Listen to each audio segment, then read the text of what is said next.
Hi.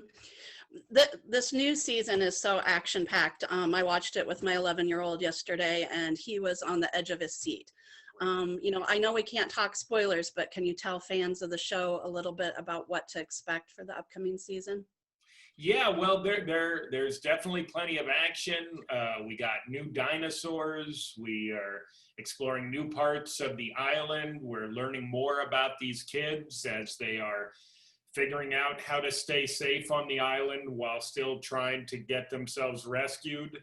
But yeah, we tried to do what we could to really ratchet it up a notch with what we're putting our campers through.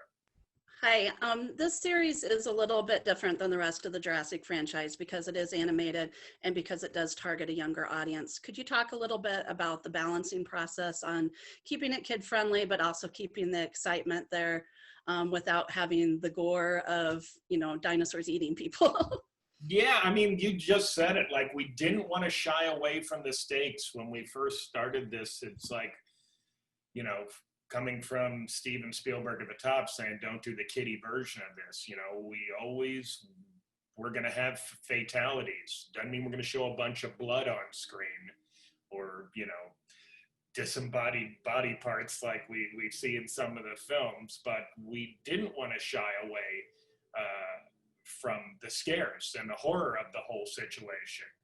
We did want to make sure there was humor in there because really when you look at all the Jurassic films, there's quite a bit of humor in there. You don't think of it right away, but there is. And so, yeah, there's no easy formula of how to keep it kid friendly because we definitely, we wanted the stakes to be real, but without being bloody, I guess.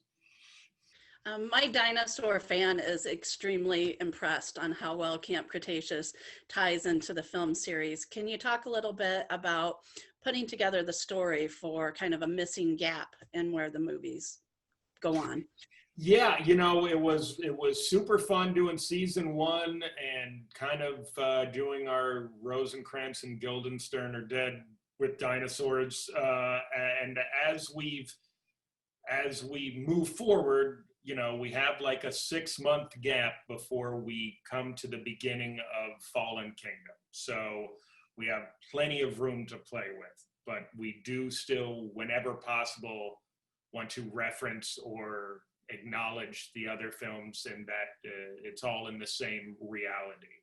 But really what we approach every story from the characters and then we kind of see where they lead us from there. This season, the kids are learning a lot more about the dinosaurs and, interacting with them in different ways on the island.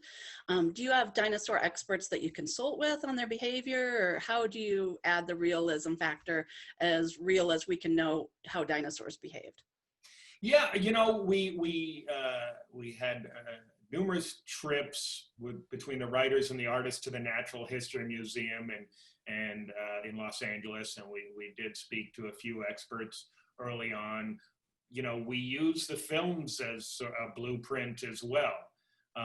So we don't necessarily talk to experts as we're breaking each story, but we do, and our animators have just, this is how actual animals move and act. So yeah, we're all guessing, but we're trying to make it as real as we possibly can.